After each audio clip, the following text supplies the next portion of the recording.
Hello mga ate at kuya. Nandito kami ni Kuya Paulo ngayon sa Consulate General of the Philippines. Yes! Nandito tayo ngayon sa downtown Calgary kung nasaan ang konsulado ng Pilipinas dahil tayo naimbitahan sa kick-off ng Filipino Restaurant Month. Ayan. Yes, kung saan magkakaroon ng mga events sa iba't ibang mga restaurants dito sa Alberta, Saskatchewan. Ayan. Handa ka naman makikain. Yes, makikikain kami.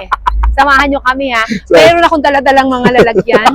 Ziploc ba? Yes. Magsasaron ka ba? Yes, meron dito. Magsasaron siya. Tara na mga ate at kuya. Let's go. Let's go.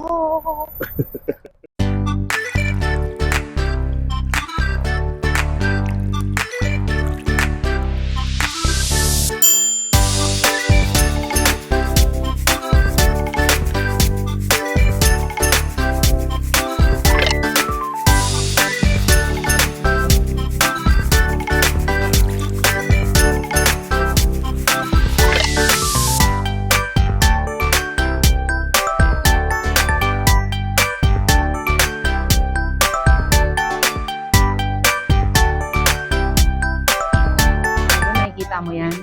Yung Turon Limited Edition lang, Paulo. So dito tayo pupwesto. Dapat nandito na tayo. Dapat makakuha yan. Dito lang, malapit lang. Nandito na tayo kasi. Hindi kasi kailangan dito kami Joanna.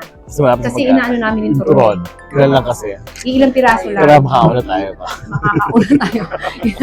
Kasi ang ninang natin, sabi niya pumayag sa ano natin. Ninang. Pero ang masama dyan yung kwek-kwek. Pero hindi malanda. Yung kwek-kwek pang 5 tao lang. Hindi yung yung kwek-kwek, madam. Pang 5 tao lang. So kailangan. Dapat bantayan natin yan. Meron ba doon? Hindi, wala na. Ito lang. Huwag ka pala desisyon. Kukunin agad natin yan. Diba? Yan na, andito po tayo sa loob. Pinapasok. Pinapasok po kami sa konsulado. Akala namin hindi kami papapasok. Akala hindi ka papasok. Pero Kasi akala nila makikikain lang kami. hindi, tsaka kasi nalaman na nagbalot, bigla ka ng ziploc bag. Oo. So, yun na nga, Paulo. Ano nga yung ginagawa natin dito? This is a kick-off of Filipino Restaurant Month kung saan feature yung iba't ibang mga restaurants around Alberta and Saskatchewan. Hindi ba? So, si Adam. Si Adam. Alberta and Saskatchewan. Ito, paborito namin yan eh.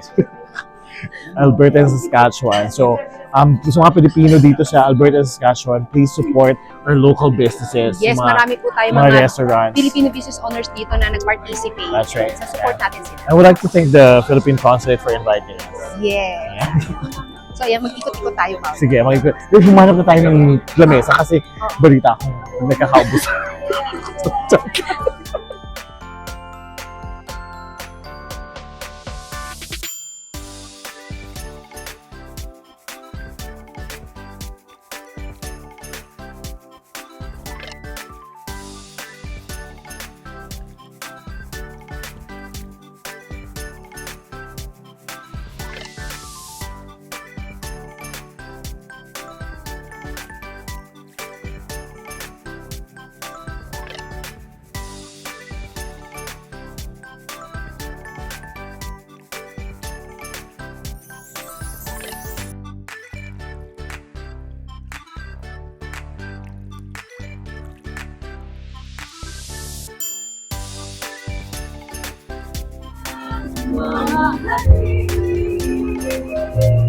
Ang pagmamahal sa'yo